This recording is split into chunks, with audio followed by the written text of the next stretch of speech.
Hello friends, इस video में बात करने वाले हैं आप लोगों के साथ इंट्रोडक्शन टू मैक्रो इकोनॉमिक्स, जो कि आप लोगों का सेकंड सेमेस्टर में लेते हो आप लोग या फिर फर्स्ट सेमेस्टर में लेते हो। आप लोग डिपेंड करता है आप लोगों के ऊपर, क्योंकि ये दोनों पेपर जो है वो फर्स्ट ईयर के पेपर होने वाले। First semester second semester depend करता है आप लोगों के ऊपर कि कौन से सेमेस्टर में आप लोग इस सब्जेक्ट को अडोप्ट करते हो। ठीक है, तो यहाँ पे आप लोग देख सकते हो इंग्लिश मीडियम में भी पीडीएफ है और हिंदी मीडियम में भी पीडीएफ है। नोट्स अगर चाहिए आप लोगों को तो लिंक डिस्क्रिप्शन में है, आप लोग जाके अपना नोट्स कलेक्ट कर सकते हो। ठीक है, तो यहाँ पे आप लोग देखो, तो ये आप लोगों का इंग्लिश मीडियम में पीडीएफ होने वाला है। तो इंग्लिश मीडियम में क्या है ये चीज़ और हिंदी मीडियम में क्या है, तो यहाँ पे देखोगे सिंपली जो भी आंसर होते हैं वो आप लोगों को इंग्लिश मीडियम में यहाँ पे अवेलेबल है। ठीक है, और इस पीडीएफ में आप लोगों का जो आंसर होगा वो हिंदी मीडियम में अवेलेबल होगा। ठीक है, तो यहाँ पे देख सकते हो जैसे कि हिंदी मीडियम में अवेलेबल है।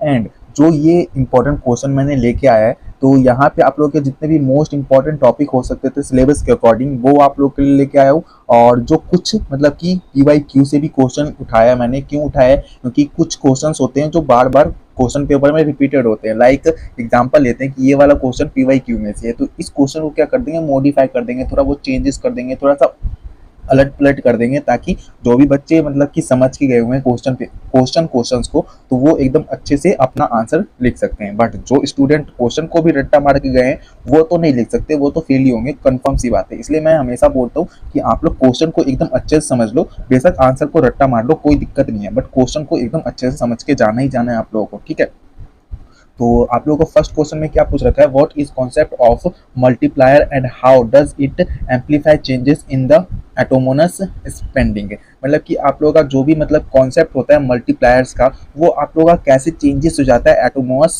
स्पेंडिंग के अकॉर्डिंग। ठीक है, तो सबसे पहली चीज मैं इस वीडियो में सबसे पहले वो क्वेश्चन आप लोगों को बताऊंगा जो मोस्ट इंपॉर्टेंट PYQ में आप लोगों को पूछे गए हैं। वो आप लोगों का फर्स्ट क्वेश्चन ही आप लोगों का PYQ में पूछा गया था, इसलिए मैंने डिस्कस किया है। उसके बाद आप लोगों का ये वाला क्वेश्चन, आप लोग ये क्वेश्चन भी देख लेना एक बार। ठीक है, इन दोनों क्वेश्चन को भी आप लोग देख लेना खुद से।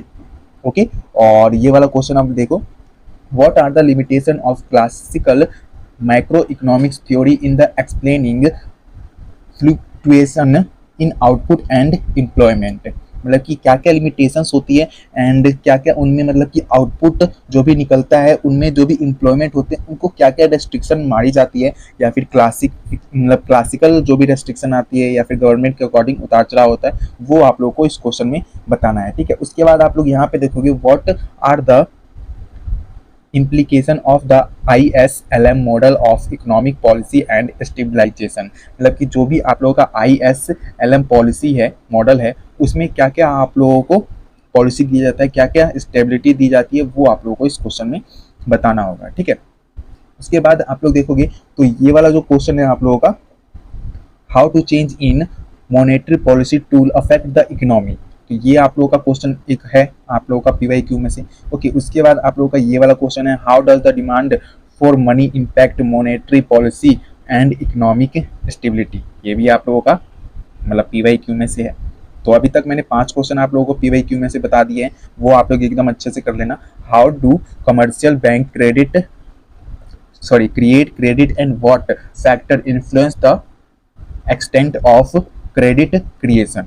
ठीक है, ये भी मतलब क्रेडिट क्रिएशन जो भी होता है, जो भी इन्फ्लुएंस होते हैं, जो भी बंदे जो भी कमर्शियल बैंक होते हैं वो क्यों इसको बनाते हैं, क्या पर्पस होता है, मतलब कि कैसे इस स्कीम के थ्रू लोगों से इनकम जनरेट करता है बैंक, वो आप लोगों को इस क्वेश्चन में बताना होगा। ठीक है, उसके बाद आप लोगों का ये इंपॉर्टेंट क्वेश्चन है, ये PYQ में से नहीं है, ये इंपॉर्टेंट क्वेश्चन है। How do central bank use monetary policy to control inflation and stabilise price. मतलब कि जो भी इन्फ्लेशन होता है, इन्फ्लेशन का मतलब क्या होता है, जो भी मतलब कि रुपया है, 1 रुपया है, आज के टाइम में 1 रुपया में एक टॉफी आता है, 10 साल बाद इसी 1 रुपया में कुछ नहीं आएगा, 10 रुपया में आप लोगों को एक टॉफी मिलेगा। तो ये चीज़ें हो जाती है, मतलब कि 1 रुपये की वैल्यू आज एक टॉफी के हिसाब है, बट 10 साल बाद 10 रुपये की वैल्यू हो जाएगी एक टॉफी के हिसाब से। इन्फ्लेशन रेट यही रहता है, मतलब महंगाई बढ़ेगा। तो ये चीज़ आप लोगों की कैसे स्टेबलाइज की जाती है सेंट्रल बैंक के थ्रू, तो वो आप लोगों को इस क्वेश्चन में बताना होगा। ठीक है, ये भी आप लोगों का इंपॉर्टेंट क्वेश्चन है। What is the relationship between money supply and inflation. मतलब कि यहाँ पे भी मनी सप्लाई, जितना मार्केट में मनी ज़्यादा सप्लाई होगा, इन्फ्लेशन रेट उतना ही ज़्यादा डिक्रीज होता चला जाएगा, जिसके वजह से महंगाई बढ़ती चली जाएगी। ओके, तो ये चीज़ें आप लोगों को एकदम अच्छे से करके जाना है। ठीक है, ये वाला क्वेश्चन आप लोगों का PYQ में से है, तो एकदम अच्छे से कर लेना। What are the different measure of money supply and how do they differ, मतलब कि क्या क्या डिफरेंट मेजर्स है, मतलब कि कैसे मेजर किया जाता है मनी सप्लाई का, और उसको क्या क्या डिफरेंशिएट किया जा सकता है, वो भी आप लोगों को इस क्वेश्चन में बताना होगा। ठीक है, उसके बाद आप लोग यहाँ पे देखोगे तो ये आप लोगों का इंपॉर्टेंट है, what are the functions and characteristics of money, मतलब कि मनी का क्या क्या कैरेक्टरिस्टिक्स है और क्या क्या फंक्शन है वो आप लोगों को बताना है। ठीक है, उसके बाद आप लोग ये भी क्वेश्चन अच्छे से कर लेना, how do in balance in the balance of payment affect and economy, मतलब कि जो भी इकोनॉमी है उसमें जो भी बैलेंस ऑफ पेमेंट होता है, मतलब कि रिमाइंडर जो पेमेंट होता है वो बच जाता है, बाद में हम करने का बोल देते हैं कि हम बाद में कर देंगे, तो वो कैसे इफेक्ट करता है इकोनॉमी में, तो वो भी आप लोगों को बताना होगा। ठीक है, what does the balance of payment BOP amount for and why is it important, मतलब कि ये क्यों इंपॉर्टेंट है वो भी आप लोगों को बताना है। ठीक है, ओके उसके बाद आप लोग यहाँ पे देखोगे तो ये आप लोगों का PYQ में बार बार पूछे जाने वालों में से एक है, what are the key component of natural income and how are they measured, मतलब कि जो भी आप लोगों का नेचुरल इनकम होता है, मतलब कि सोर्स ऑफ इनकम होता है, वो कैसे की कंपोनेंट होता है और उसको कैसे हम लोग मेजर कर सकते हैं वो आप लोगों को बताना है। ठीक है, उसके बाद आप लोगों का ये क्वेश्चन आप लोगों का इंपॉर्टेंट है, PYQ में नहीं आया है, मैं पहले बता दे रहा हूँ, what is the significance of GDP is measuring a Nations economic health. ठीक है, तो नेशन इकोनॉमिक हेल्थ में GDP कैसे रोल होता है, कैसे मेजर किया जाता है, वो आप लोगों को इस क्वेश्चन में बताना होगा। ठीक है, उसके बाद ये दोनों आप लोगों के इंपॉर्टेंट क्वेश्चन है। ठीक है, तो ये भी दोनों आप लोग एकदम अच्छे से कर लेना। पहला क्वेश्चन है आप लोगों का, how does monetary policy influence the economy, मतलब कि जो भी मॉनेटरी पॉलिसी होती है वो इकोनॉमी को कैसे इन्फ्लुएंस करती है। उसके बाद है आप लोगों का, what factor determine a countries gross domestic product GDP, मतलब कि GDP को कैसे, मतलब कि क्या क्या फैक्टर्स है, कैसे कैसे कंट्री को मतलब कि डिटरमाइन करता है, वो आप लोगों को इस क्वेश्चन में बताना होगा। ठीक है, तो अगर आप लोगों को नोट्स PDF चाहिए तो आप लोगों को सिंपली क्या करना है, डिस्क्रिप्शन में लिंक है, वहां से जाके अपना नोट्स परचेस कर सकते हो।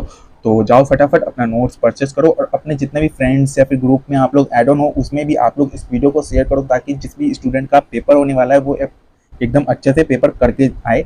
और मिलते हैं नेक्स्ट वीडियो में किसी और सब्जेक्ट के साथ, जब तक अपना ख्याल रखो, बाय बाय, टाटा, सिया।